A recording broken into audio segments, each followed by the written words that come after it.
Bonjour Luca Giacomoni, nous sommes au Montfort Théâtre où vous présentez votre nouvelle création Hamlet. Après l'Iliade, vous attaquez à un monument aussi de la littérature. Pourquoi ce choix ? Le choix d'Hamlet vient de loin. C'est une pièce qui me travaille depuis facile 15 ans. Je l'ai même jouée quand j'étais à l'université. Et c'est une pièce qui me touche particulièrement parce que parle d'un monde qui finit et d'un monde nouveau qui apparaît. Et ça met le théâtre au cœur du théâtre. C'est-à-dire qu'au cœur d'Hamlet, il y a vraiment la question de quel est le sens du théâtre. Et la question aussi d'un acte qui soit vrai au milieu d'un monde de mensonges. Cette réalité, vous l'avez travaillée aussi d'une façon particulière puisque vous faites appel à la fois à des acteurs professionnels mais aussi là à des acteurs tout à fait particuliers. Est-ce que vous pouvez nous en parler ? Oui, quand je monte une pièce, je cherche les personnes qui peuvent porter le texte au mieux, pas dans le sens de l'articulation nécessairement, mais dans le sens d'avoir une connaissance directe de ce qui se joue au cours de la pièce. Donc, étant donné que l'invisible est l'axe central de Hamlet, j'ai voulu rencontrer des personnes qui ont un rapport particulier avec l'invisible. Et quand je parle d'invisible, je parle de hallucinations, entente de voix, troubles de la perception, mais aussi l'invisible qui peut être, notre intériorité ou le divin. Ou le mystique, des personnes qui sont aussi parfois invisibilisées. Et donc réunir cette équipe-là et la faire jouer Hamlet, pour moi ça donne aussi du sens à ce que le théâtre peut aujourd'hui. Mais comment concrètement avez-vous travaillé avec ces personnes qui, je crois, viennent du GHU de Paris ? Oui, faire travailler des non-professionnels sur un plateau de théâtre demande toujours beaucoup de patience et de détermination aussi. Et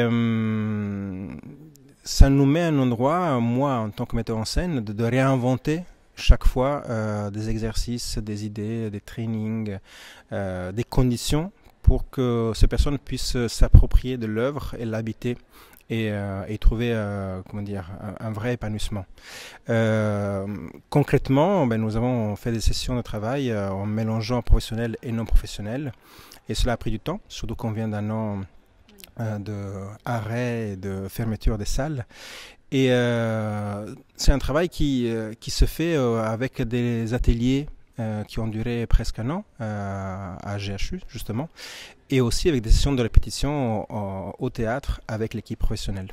Effectivement, ce travail sur le texte n'a pas dû être quand même très facile.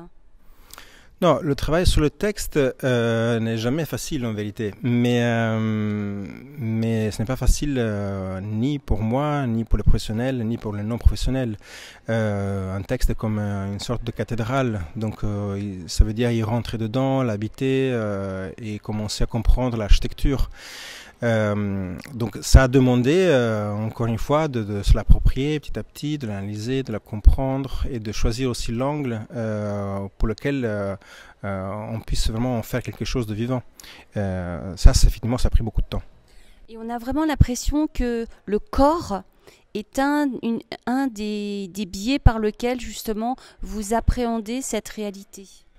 Oui, moi je viens de la danse et le corps pour moi est le socle, l'outil principal pour le travail de l'acteur. Et je choisis souvent les personnes par leur corps, par leur physicité, leur visage.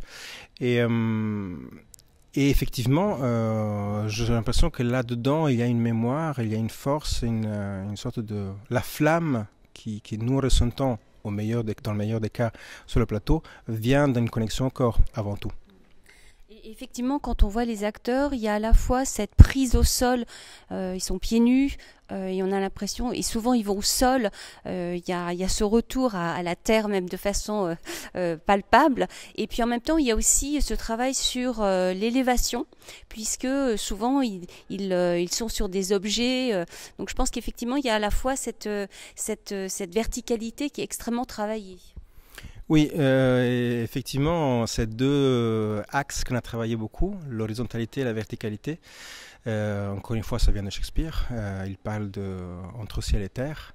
Et ces deux dimensions qui ont été souvent en question dans nos recherches iconographiques, dans notre dramaturgie et aussi concrètement dans le travail du training au plateau. Que veut dire jouer avec le sol, s'appuyer et que veut dire construire une verticalité, un axe dans lequel, dans le meilleur des cas, toutes les parties de nous-mêmes sont alignées. Et vous avez fait appel beaucoup à la musique aussi, comme pour rythmer en fait cette tragédie. Oui, parce que la musique pour moi est vraiment l'invisible. La musique est l'invisible qui en vérité est bien réel et qui agit sur nous et qui nous touche. L'invisible nomme ce qui n'est pas... ce qui est nommable, et nous ouvre justement un horizon beaucoup plus vaste qui va au-delà de nos mots. Et Nathalie Morazin, justement, la pianiste chanteuse, est une alliée précieuse là-dedans parce que son univers a enrichi la création et est vraiment un pilier de ce travail. Et juste pour finir, pour ne pas vous retenir trop longtemps, est-ce que lorsque je dis que votre scénographie en fait présente un monde disloqué, que vous avez travaillé pour représenter un monde disloqué, est-ce que j'ai raison? C'est tout à fait juste. Oui, la scénographie là parle d'un monde qui est en train de se effondrer. Encore une fois, je pense que Hamlet parle de ça. Probablement, c'est aussi la raison pour laquelle il est autant mis en scène en ce moment. Nous avons ce sentiment-là et effectivement, il était pour moi impossible d'avoir un plateau propre, ordonné, alors qu'en vérité, il s'agit de chaos. Oui, il s'agit d'un chaos. Je vais vous remercier beaucoup, Luca Giacomoni, pardon. Et donc, Hamlet se joue encore quelques jours au Montfort Théâtre. Tout à fait, oui. Jusqu'au 9 octobre, nous sommes ici au Montfort dans le cadre du Festival d'automne à Paris. Voilà. Je vous remercie beaucoup et puis je vous souhaite une bonne soirée. Au revoir. Merci, au revoir.